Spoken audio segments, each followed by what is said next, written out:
For the Love of Grace is a special presentation from the Twisted Philly podcast, covering the life and tragic death of Abington, Pennsylvania teenager Grace Packer.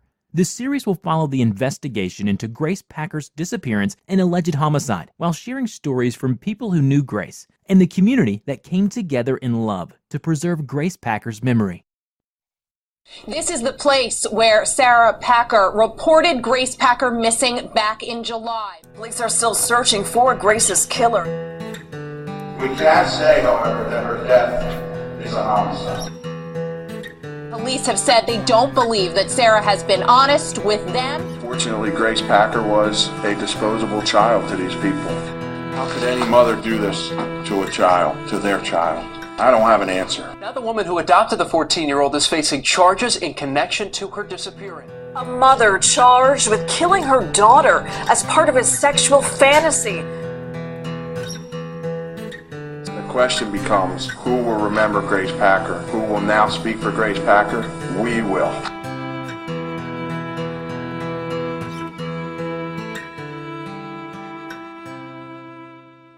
When the news broke about Grace Packer's death, it was far worse than anything any of us could have imagined. First, it was shocking to realize she hadn't been missing. It was disturbing to think Sarah Packer knew since the moment she walked into Abington Police and reported Grace missing, she was dead. I probably should point out you will never again hear me call Sarah Grace Packer's mother. She doesn't deserve that word. She didn't deserve to be anyone's mother. I may refer to her as the adoptive parent and certainly by her name Sarah Packer, but never again will I use the word mother in these episodes. In the end of December and throughout most of January, certainly the beginning of January, you couldn't get away from the news about this case. You couldn't hide from the details of how Grace Packer died, how she spent the last hours of her life. On July 8th, Sarah Packer drove Grace to the farmhouse on Cherry Road in Quakertown. She and her boyfriend Jacob Sullivan drugged Grace, and then he proceeded to rape her. And they left her there, in a sweltering attic closet, tied up and gagged. They left her there to die. Sarah Packer was allegedly the one who purchased the sedatives to drug Gracie. When they returned the next day, they expected to find Grace Packer dead, and they were indeed surprised because she was still alive. So Jacob Sullivan strangled her, and then they packed her body in a plastic container filled with cat litter to hide the smell of decomposition.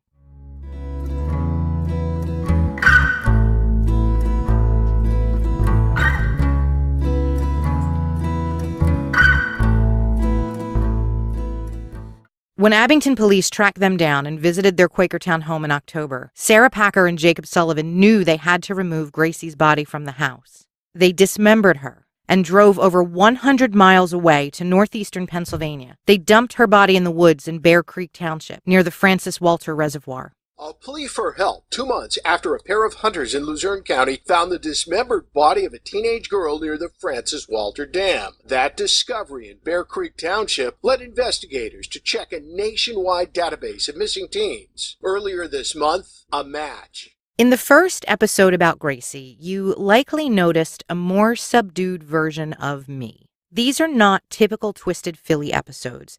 This is a current case, a very open and ongoing investigation. So I need to be cognizant of that fact. All of the true crime stories I've told so far are closed cases, and Grace Packer's story is so very different because it's happening and unfolding now. I'm also trying to rein myself in a bit for the family of Grace Packer, her extended family in other parts of the country, who might listen to these episodes. And I need to also respect the efforts of law enforcement and the Bucks County DA's office, who are still investigating this case. But I'll tell you, it's hard to hold back. So how do we know what happened to Gracie? Well, Jacob Sullivan admitted what he did. On December 30th in 2016, emergency services personnel were called to the bottom floor apartment in a house in Horsham, Pennsylvania. Oh, yeah, did I mention they moved again? Since the time they disposed of Gracie's body in October, yeah, they did. They rented an apartment in a house that had been split into units in Horsham, and that's not more than maybe 10 minutes from where they'd been living in Abington. Katherine Albright, the third member of their threesome, found Jacob Sullivan unconscious. He was taken to Abington Hospital, and before the dust had even settled back home, Katherine was driving Sarah Packer to the same hospital because later that night she found Sarah unconscious. The two of them had taken pills as part of a suicide pact. They knew it was just a matter of time before Abington Bucks and Lucerne police closed in on them. That's 3 counties, 3 district attorneys' offices, 3 police stations, all focused on the same thing. So Sarah and Jacob decided the best way to avoid spending the rest of their lives in jail was to kill themselves. They weren't successful. While he was in Abington Hospital, Jacob Sullivan broke down, and he told both his family and the hospital staff he and Sarah killed Grace Packer. He told them all the details of her assault, how she had been left alone overnight, how he put her in a chokehold from behind to strangle her. Jacob Sullivan told them Sarah got medication at Target to drug Gracie, and he also told them Sarah purchased the tools used to dismember her body. He admitted July 8th wasn't the first time he sexually assaulted Grace Packer. He'd done it twice before. Except this time, the third time, ended in her death. Jacob Sullivan also admitted he and Sarah had been planning on killing Gracie for a year. When Grace was sent to live with extended family in North Carolina in 2015, Sarah Packer never expected her to come back. But she did. The family situation of Gracie's relatives in North Carolina changed, and they couldn't care for her any longer. Grace Packer returned to Abington in the fall of 2015, and for the next 7 months, Sarah Packer and Jacob Sullivan allegedly fantasized about her death, about stealing her innocence and then stealing her life. Yet for all that alleged planning and execution, they never bothered considering the price they should be willing to pay. They wanted to get away with it, or at least end things on their own terms rather than face justice. I guess it was easier for them to take the life of a beautiful teenage girl with a crooked smile and a big heart than it was for them to take their own lives. Sarah Packer and Jacob Sullivan spent most of October 2016, after Detective Pettinato's visit on the 11th, getting rid of evidence in the Quakertown house. But they didn't get rid of everything. Police found evidence supporting Jacob Sullivan's claims, including a receipt from a tractor supply company. Sarah Packer bought the bow saw and extra blades. The police didn't find the saw, but surveillance footage from the store showed Sarah Packer purchasing the saw. Abington Hospital saved Jacob Sullivan's life, and then they called Abington police and told detectives about his admissions. Jacob told the story all over again, this time to Abington detectives. And both he and Sarah Packer were arrested shortly thereafter. A major break in Grace's disappearance came on December 30th, when Sullivan and Packer attempted to commit suicide together by a drug overdose at their home. And it was in the hospital that detectives say Sullivan cracked and confessed to the whole crime. And at about the same time, Montgomery and Luzerne counties stepped back from the investigation. Grace Packer's murder happened at the Quakertown farmhouse in Bucks County, and it will be the Bucks County District Attorney's Office that tries this case. District Attorney Matthew Weintraub asked, "Who will remember Grace Packer? Who will speak for Grace Packer? We will." And that's something I want to do too. Speak for Grace Packer, help give her the voice, even if it's in death, that she didn't have in life. And I'm not the only one. Right after New Year's, I was on Facebook, and I noticed a page recommendation, something that I often ignore on Facebook. You know how it pushes pages that you might like in your feed? Well, this one caught my attention. It was called In Memory of Grace Packer. So I clicked on the page, and there were people sharing photographs of Gracie, smiling pictures when she was little, pictures from school, photos from the summer she spent in North Carolina. And there was information about a community memorial service coming up in her honor. There were requests for people to assist with supplies and food and materials, and so I emailed one of the page admins and asked, "Is there anything I can do? Can I donate flowers? Can I do something else?" I got an email back pretty quickly from one of the organizers, and she asked me if I could make a few small centerpieces. And that's how I met the women I call the Fab Five. Over the last few months, this group of 5 became 4, and now it's 3, although I think it'll probably go back up to 4. I messaged one of these women through Facebook. I asked if she or any of the other moms organizing this event might be willing to talk with me about the memorial and what they were doing for Gracie's memory. And I told them I might be able to help spread the word and use the podcast as a means to share information about the event. And they said yes. They asked to remain anonymous, and I can certainly understand why. They weren't looking for notoriety or a pat on the back for what they were doing, although they deserve that and so very much more. They just wanted to keep their names out of the limelight. So we agreed to meet on Sunday, January 8th at a Panera Bread, of all places, near the Willow Grove Mall, and that's not too far from Abington. That night, when I pulled up outside Panera, I saw a table in the very front, right up adjacent to the window. And there were 5 women, and they were animated and deep in conversation. And as I got out of my car, I recognized the one mom I had been talking with on Facebook. She had a big grin when she saw me, and she waved me to come in. She quickly introduced me to the other women. I pulled up a chair, and I just sat back and watched for a while. They were deep in planning mode. There were date books and notebooks all over the table. There were posters leaning against the window, and most of these posters were covered in butterflies. There were empty soup bowls and bread bowls and coffee cups and papers being passed around the table and questions. Did you confirm the pizza? Who's picking up the flowers? How many volunteers do we have to set up at the VFW? Are we going to be able to get donations from Michael's? And I just sat back and watched. There was an organized rhythm going on, and I didn't want to interrupt it. I know what that rhythm feels like.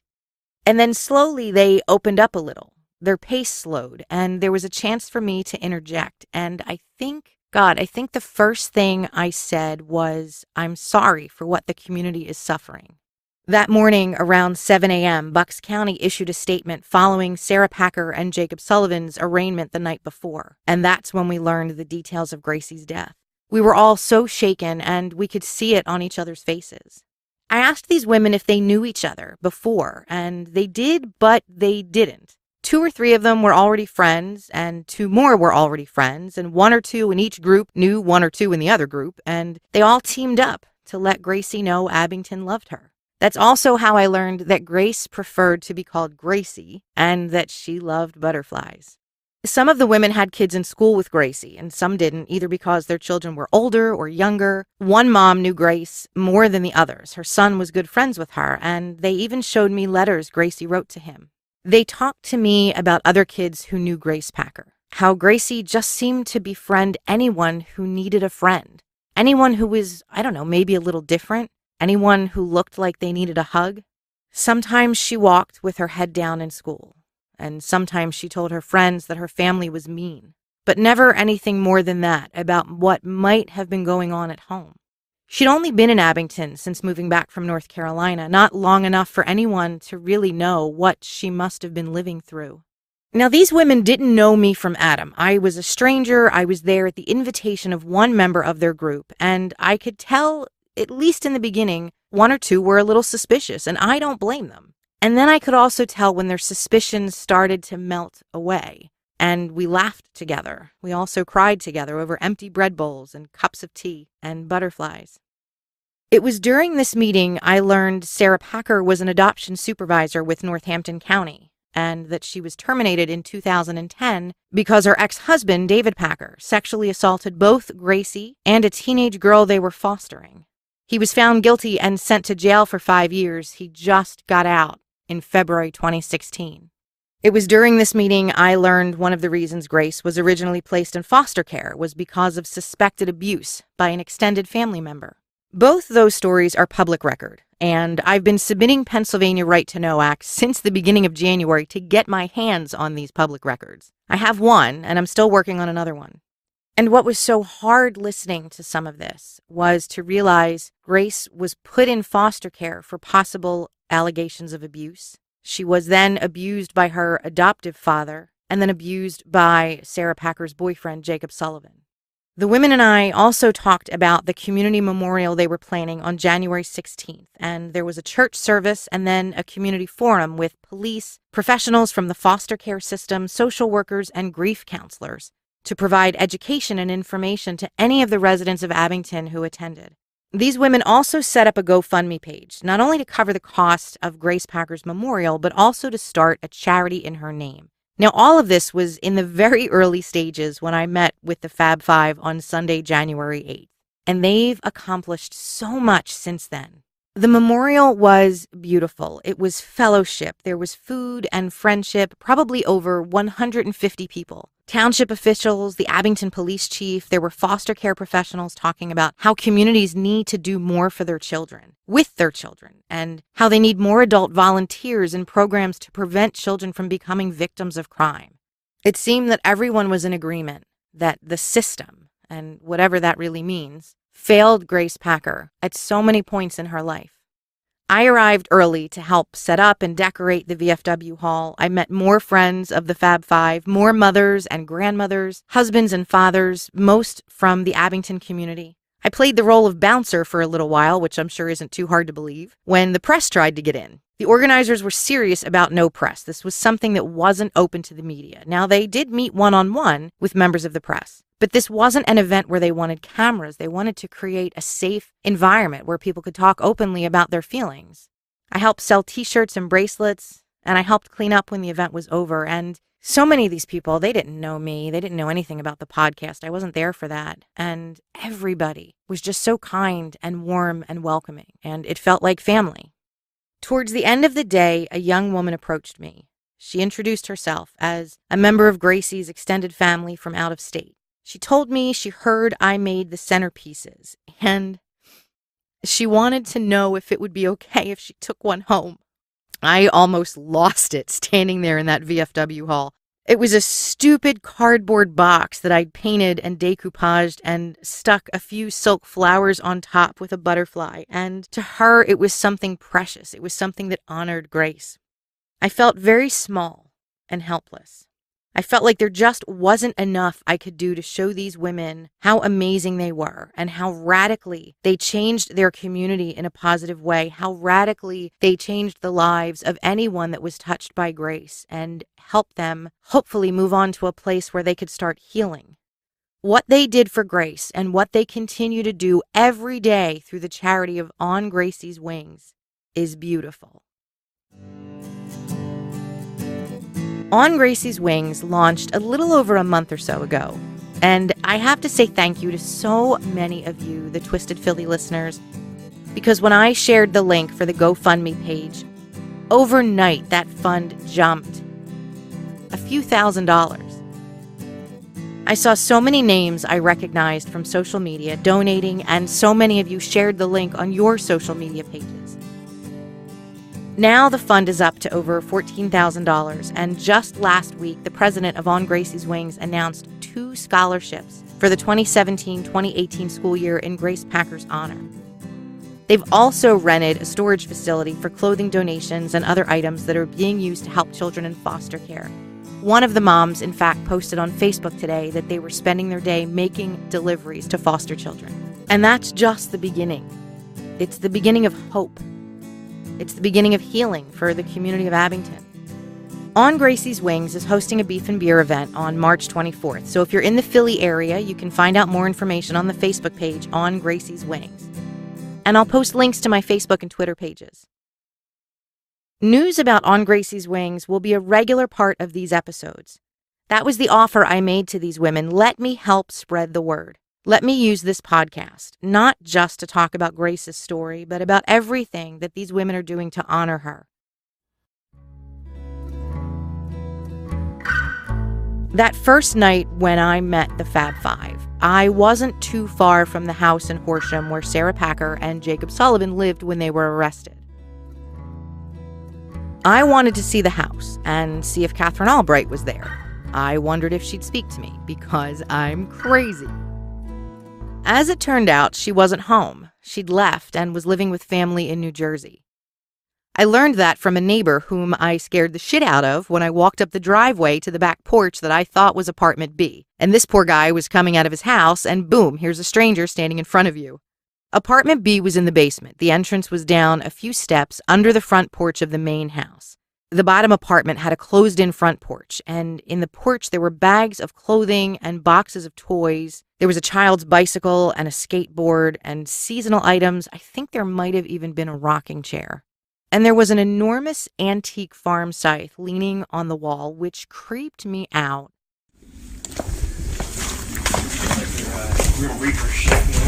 Oh, a giant Size. Yeah. Oh my god. That's the first time I saw that. I was like, Silly dude. That's actually antique. That's antique farm equipment. It looks like something that would have been in the house in Quakertown. The house in Quakertown was a 100-year-old farmhouse. Wow. Yeah, that's kind of creepy. Is this your stuff or theirs? Oh, this is theirs. That's Josh's Blake, probably. It creeped me out because we had almost the exact same item. My father liked to collect antique farm equipment from rural parts of Pennsylvania and display it like artwork. It creeped me out that these people had something my family had when I was growing up. I spoke for a bit with the upstairs neighbor, the guy I scared as he was walking out of his house. Again, I was expecting someone to call the cops on me, but no one did. And he couldn't have been nicer, even though it was freezing and we were both standing outside shivering. I learned that Sarah Packer, Jacob Sullivan, and Katherine Albright moved into the house on Horsham Road on December 17th. They were quiet. They kept to themselves. The neighbor I spoke to told me he and his girlfriend tried to welcome them to the building and to the neighborhood with homemade brownies, a holiday card. They even offered to help them move in, and while the basement tenants were cordial, they kept to themselves. The young man I spoke with and his girlfriend went away for the Christmas holiday, and when they returned, they found out just whom was living below them. Their neighbors shared stories of the ambulance arriving on December 30th and police in and out of the basement apartment for days thereafter. Meeting this young man made me think of episode 8 in Twisted Philly, There Goes the Neighborhood. I'm so lucky that I have lived next door to the same family for 12 years. They are a wonderful family who always look out for me and my daughter. Our new neighbors on the other side, while I don't know them very well, they seem like a lovely family. And I'm sure the folks on Horsham Road thought the new neighbors in apartment B were okay too. They'd only lived there about 2 weeks before all hell broke loose. How do you reconcile the people living below you or next door to you tortured and murdered a little girl? I don't know. A little earlier in the episode, I talked about Sarah Packer's position with Northampton County as an adoption supervisor. In the next special episode about Grace Packer, which will be out in a few weeks, I'm going to talk in much more detail about the adoption and foster care process here in Pennsylvania, something about which I knew very little, and I took some time to educate myself by speaking with a family law attorney from Northampton County. I also had the opportunity to speak with a member of Northampton County's local government and ask him what the county was doing to uncover what might have been going on with all of Sarah Packer's cases and the children fostered by her and her ex-husband, David Packer. Thank you for following Grace's story with me. And special thanks to Emmy Sarah for the music you heard in this episode. You can download Emmy's music on iTunes and learn more about her on her website at emmysarah.com. I'd also like to remind everyone there's a special t-shirt design on my Twisted Philly merchandise shop, and it's specific for this series of episodes for the love of Gracie. All profits from that design will go directly to the charity on Gracies Wings. You can find the website on my social media pages, or you can go to twistedphillypodcast.threadless.com and you'll see the design that reads, For the Love